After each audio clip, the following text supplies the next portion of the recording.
Et bonjour à tous, je vous retrouve au jardin. Alors, comme vous pouvez le voir, voilà, je me suis fait agresser par un capiliculteur. Il fallait que ça finisse par arriver. Du coup, on est parti pour un tour de jardin. Ça va être une vidéo un peu comme celle que je faisais jusqu'ici. Sauf que maintenant, je vais les espacer un peu plus, ces vidéos de tour de jardin. Ça sera une fois toutes les 2 semaines, je pense. Avec le bilan à la fin et la récolte. Vous avez dû voir que il y a eu quelques changements. Je suis parti plus sur des vidéos un peu plus thématiques maintenant.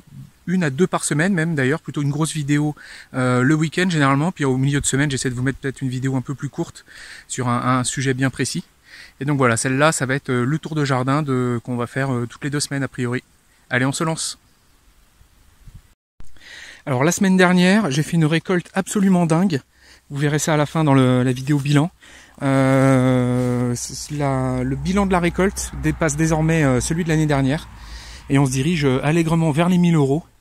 Vraiment des grosses récoltes la semaine dernière, des dizaines de kilos de tomates et tout, enfin vous allez voir ça, très impressionnant. Et donc voilà, donc le potager se porte plutôt pas mal. Bon, on sent quand même qu'on arrive sur la fin août, hein. Il y a quelques cultures déjà qui commencent à souffrir et à péricliter. Mais là les tomates, les poivrons et les aubergines donnent à fond. Là c'est vraiment la grande période. Là je vous montre ça, là par exemple, regardez les aubergines. Ouais, il y en a vraiment partout. Ça marche vraiment super bien. Alors là on est en vacances à nouveau pour une semaine. Donc du coup, aujourd'hui je vais pas ramasser énormément. J'ai vraiment pris juste ce qu'il nous fallait pour la journée. Regardez ça, les poivrons là. Et alors là les poivrons, j'ai commencé à les laisser mûrir pour qu'ils deviennent rouges. Et j'ai commencé à ramasser des poivrons rouges du coup. A priori le goût devrait être vachement plus doux, plus sucré. Donc ça devrait être plus sympa. Et là pareil, je vous montre les tomates. Regardez ça comme c'est beau. Donc voilà, très grosse récolte en perspective. De tomates, de beaucoup de choses. Plus déjà ce que j'ai ramassé la semaine dernière. J'avais quelques petites commandes à honorer d'ailleurs, un vrai maraîcher. Alors voilà, il y a aussi quelque chose qui me tiendrait à cœur et que j'aimerais bien faire parmi les choses que j'aimerais faire sur la chaîne. Vous n'êtes pas sans le savoir, j'imagine, si vous me suivez depuis un moment. Donc je m'intéresse beaucoup au potager, mais j'apprends également le japonais, je m'intéresse beaucoup au Japon. Et je m'étais dit que ça aurait pu être sympa de faire une petite pastille par semaine, une petite vidéo de 2 minutes, où chaque semaine on apprend un petit kanji avec un pinceau et de la calligraphie. Ça aurait pu être, puis chaque semaine voilà un petit kanji au jardin, et puis histoire de faire une petite vidéo sympa autour de ça. Puis voilà, mine de rien, si on fait 1 ou 2 kanji par semaine, chaque année ça fait 100 kanji, et puis au bout de 3-4 ans, mine de rien, ceux qui auront suivi ça, ils connaîtront 300-400 kanji. Et les kanji, c'est les caractères chinois et japonais, parce qu'en plus c'est et japonais et chinois, donc du coup vous apprenez également le chinois en même temps. Donc voilà, mais bon, j'hésite à le faire parce que bon, je me dis que bon, c'est une chaîne de potager, les gens qui viennent là, ils sont là pour le potager. Donc voilà, je voudrais pas trop vous perdre non plus, mais en même temps ça me ferait vraiment plaisir de le faire, et le but quand même de YouTube c'est de s'amuser. Donc voilà, n'hésitez pas à me mettre en commentaire ce que vous en pensez. Est-ce que voilà, ça vous saoulerait, est-ce que ça vous intéresserait, est-ce que ça vous saoulerait mais que c'est pas grave et que vous regardez pas les vidéos. De toute façon elles seront bien identifiées de manière claire, avec un titre bien évident chaque semaine, comme quoi c'est la petite pastille du kanji. Donc c'est quelque chose que j'aimerais bien faire, moi ça m'éclaterait bien. Il y a un petit côté en plus méditation, quelque chose de très zen dans la calligraphie chinoise et japonaise. Ça colle assez bien avec le potager. Mais bon, même si au global, on va pas se mentir, ça ferait un peu quand même Moutarde et Cinéma, hein, une chaîne où il y a du potager et des kanji. Enfin donc voilà, n'hésitez pas à me donner votre avis sur la question. Voilà, moi l'idée c'est quand même pas de vous dérouter dans l'affaire. Bon, allez, bon, on continue. Alors dans la série des cultures qui commence à arriver au bout, on a toute la bâche de courgettes qui commence à fatiguer, même si j'ai encore ramassé des courgettes cette semaine. Et là vous voyez, il y en a encore d'autres qui arrivent derrière là. Ils sont à l'ombre là, voilà, je sais pas si vous voyez bien. Par contre voilà, ça a pas mal chopé l'oïdium. Alors sur l'oïdium j'ai essayé 2-3 trucs. Je vous ai préparé une petite vidéo à ce sujet là aussi. J'ai fait un petit test de technique de traitement avec du lait, vous m'avez suggéré en commentaire. Donc voilà, je vous prépare également une petite vidéo à ce sujet-là. Comme vous pouvez voir, là, il y a plein de fruits sur le pêcher. Alors c'est pareil, il m'avait conseillé de mettre des tuteurs pour tenir les branches pour éviter qu'elles cassent. J'ai pas eu le temps. Et bon, il y en a une qui a cassé. Enfin, au moment où vous me l'avez conseillé, elle avait déjà cassé. Mais les pêches commencent à être bonnes là. J'en ai ramassé 2-3 pour les goûter. Et si elles sont bonnes, je pense que on va commencer à ramasser ça en masse. Alors voilà, comme je vous ai dit là, au niveau des courgettes, ça commence à fatiguer. Et c'est pour ça que chaque année, généralement, à la mi-juillet, je refais un semis de courgettes directement en pleine terre, dans une planche. Généralement, je prends une planche de patates. Et voilà, celle-là, du coup, il y a la relève qui arrive. Vous voyez là déjà, voilà, il y a les petits fruits qui sont là. Elles sont toutes fraîches, toutes vertes, toutes belles. Et donc celles-là, elles vont bien prendre la relève. Regardez ça là. Voilà, ça, la suite arrive. Donc voilà, plutôt que de se battre contre l'oïdium et tout, quand un plant arrive au bout, bah voilà, il est fatigué. Autant refaire un semis et repartir avec des balles neuves. Alors parmi ce qui est fatigué également, on a les haricots à rames qui commencent un peu à fatiguer pour certains, à faire de la feuille jaune, là surtout à droite. Bon, à gauche là on a une belle touffe là qui marche bien. Alors je les laisse pousser dès que les haricots sont trop grands, en fait je les laisse pour faire de la graine. Parce que mine de rien, les graines de haricots c'est pas donné, là les boîtes à 5-6 € et tout. Donc voilà, j'en ai laissé pas mal pour faire de la graine, pour ne pas avoir à racheter en permanence ces grosses boîtes là qui coûtent cher. Alors parmi les sortants également qui nous ont quittés, à qui on va dire au revoir, on a les concombres qui ont chopé ce que vous m'avez dit en commentaire, c'était la mosaïque. Voilà, ce genre de maladie là comme ça. Et j'ai pas mal de courges au jardin qui sont en train d'attraper ce truc là d'ailleurs également. Alors vous voyez, c'est dommage hein, parce que là j'avais encore des concombres qui arrivaient et tout. Mais bon, voilà, bah tant pis, hein, la culture de concombre c'est terminé a priori. Parce que là regardez, après les feuilles elles deviennent comme ça. Voilà. Elles sont mangées en fait, enfin, elles sont toutes sèches, elles sont mortes quoi.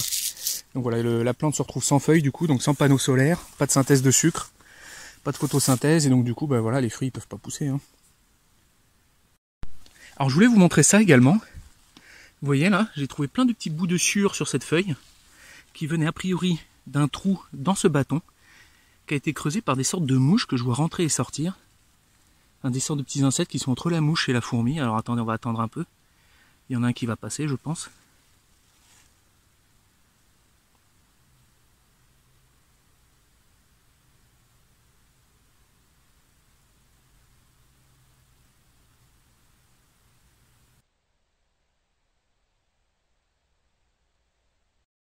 Et là, sur la planche de poivron, là, tous les piquets, ils ont un petit trou pareil. C'est pas moi qui ai percé ça, hein. C'est des sortes de petites mouches, là, qui ont percé tout ça. C'est vraiment étonnant. Si vous savez ce que c'est, écoutez, dites-moi, je suis preneur. Hein. Alors au niveau des courges, eh ben, regardez, ça suit bien son cours. Hein. Mon gros potiron là, il commence à bien prendre des couleurs là. Attendez, je vous montre bien. Regardez ça comme il est énorme. Cet engin là. Il doit bien faire, je sais pas moi, à lui tout seul il doit peser 30 kg. Et voilà, donc toujours du pâtisson, je ramasse pas mal. Voilà, des petits potis marrons, des butternuts qui arrivent aussi. Là regardez, là il y a encore un autre butternut. Bon, il y en a.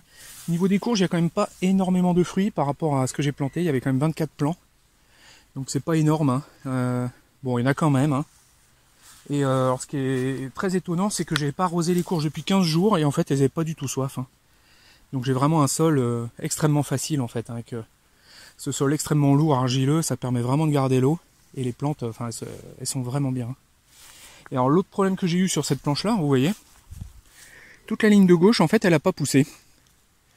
Et je pense que j'ai eu le même problème que, je crois que c'est l'apprenti jardinier qui s'appelle, qui fait une autre chaîne là, qui expliquait que son jardin n'avait pas poussé, enfin il a quasiment rien récolté, parce qu'en fait son jardin se trouvait juste à côté d'une forêt de sapins et que les sapins en fait prenaient toute l'eau. Et moi je me demande si c'est pas le cas aussi, si ce côté-là en fait est pas trop près en fait de la haie, et que du coup, alors soit l'ombre, soit l'eau, mais du coup la haie fait concurrence et ça empêche du coup les plantes de pousser.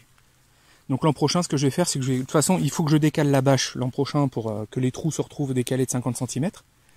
Vu qu'ils là aujourd'hui ils sont espacés d'1 mètre, donc je vais les décaler la bâche d'un demi-espacement de trous, de manière à ce que les trous se retrouvent pas là où il y avait les plantes cette année. Et donc du coup, je vais la tirer de 50 cm la bâche normalement, et ça devrait déjà dégager un peu le rang là-bas de l'allée. Par contre, du coup, il va falloir que je fasse un peu de place pour la piscine et tout. Enfin bon. Il va falloir que je me débrouille un peu. Voilà. Et sinon je vous montre ça aussi. Voilà, il y a un deuxième potiron là-bas. Un autre butternut là par terre, je sais pas si on le voit là, ouais si on doit le voir. Et puis bon bah du pâtisson par-ci par-là. Regardez là un petit pâtisson. Là-bas un potimarron. Enfin voilà, il y a quand même des trucs. C'est pas, on n'est pas fanny, mais il y en a quand même moins que ce que j'aurais espéré. Hein. Alors ici j'ai fait un petit semis de haricots blancs, des haricots nains blancs. Sur 2 planches là que j'ai relibérées. Et alors cette partie là du jardin pour l'instant n'est pas trop exploitée parce que on a trop à faire déjà avec en fait tout ce qui est tomates, enfin les légumes d'été. Donc là il y avait toute une planche de carottes que j'ai toujours pas ramassées. Je sais pas si elles sont encore bonnes là parce que là je les ai plantées en mars-avril et j'en ai quasiment pas ramassé. La culture était magnifique, ça a super bien marché, mais j'ai peut-être trop attendu. Je sais pas si elles sont encore bonnes à ramasser. Oh si, elles ont l'air encore pas trop mal. Je vais essayer de voir si j'en trouve une belle. Faut que je fasse gaffe parce qu'il y a plein de guêpes là-dedans. Elles traînent dans les fraisiers généralement. Oh si, elles ont l'air encore bien les carottes. Si. Ici, regardez ça. C'est pas mal ça. Donc voilà, ça va attendre l'automne. Parce que pour l'instant, on a trop à faire avec les légumes d'été. Donc là, c'est des radis que je fais monter en graines pour récupérer les graines. Voilà, donc il y a les blettes aussi, tout ça que j'ai pas ramassé. Donc les pas de choy et les salades, c'est monté en graines, j'ai même pas ramassé. C'est dommage, ils étaient beaux. Mais bon, voilà, on avait trop à manger ailleurs. Donc là, les blettes, c'est pareil là. Elles mériteraient d'être ramassées là. Elles commencent à tirer un peu la tête là. Ça fait longtemps qu'elles sont là. Mais bon, voilà, pareil, j'ai pas trop le temps quoi. Et puis trop de choses à manger par ailleurs.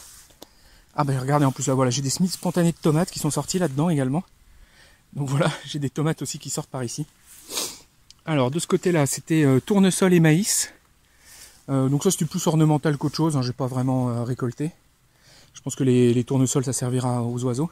Et au pied du coup j'avais mis une courge aussi et ça marche bien. Hein, parce que la courge là, elle a bien rampé au pied. Et vous voyez là j'ai une citrouille qui arrive, je crois que c'est de la Big Mama ou Sweet Mama que ça s'appelle.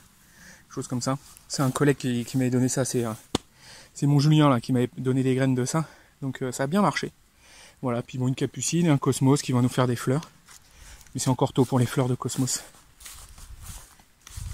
Ici, une grosse consoude. Ça pousse à une vitesse, c'est quand même dingue. Hein. Je la coupe, ça repousse, je la coupe, ça repousse. Pour faire du paillage, la consoude, vraiment je vous conseille. Hein.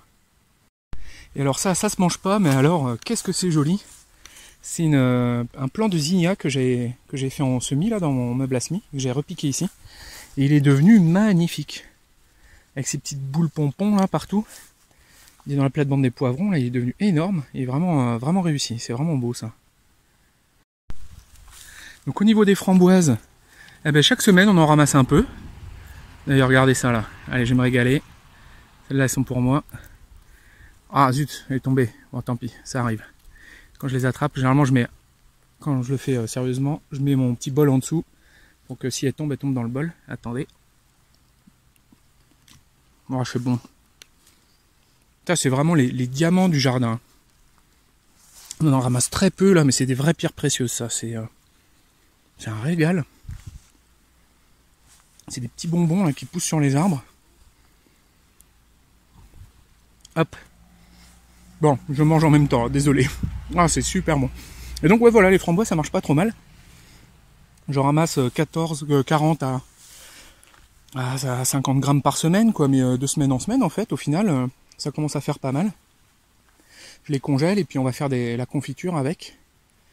Et en termes de fruits rouges, on a beaucoup cette année. Entre les groseilles que j'avais récupérées dans le jardin du beau-père, les mûres que je ramasse, les framboises, les fraises également, j'en ai congelé quelques-unes. On va faire des confitures, là, ça va être une tuerie. Bon et donc pour conclure cette vidéo, je me mets à côté de ma copine la citrouille, là, mon énorme potiron. Et puis voilà, écoutez, pour voir le bilan, ça se passe ici, là, voilà, vous cliquez là, et vous lancez la vidéo du coup du bilan, avec une musique qualitative, hein, il va sans dire. Et vous allez voir récolte qui commence vraiment à être impressionnante. Et puis moi, il me reste plus qu'à vous dire à la prochaine.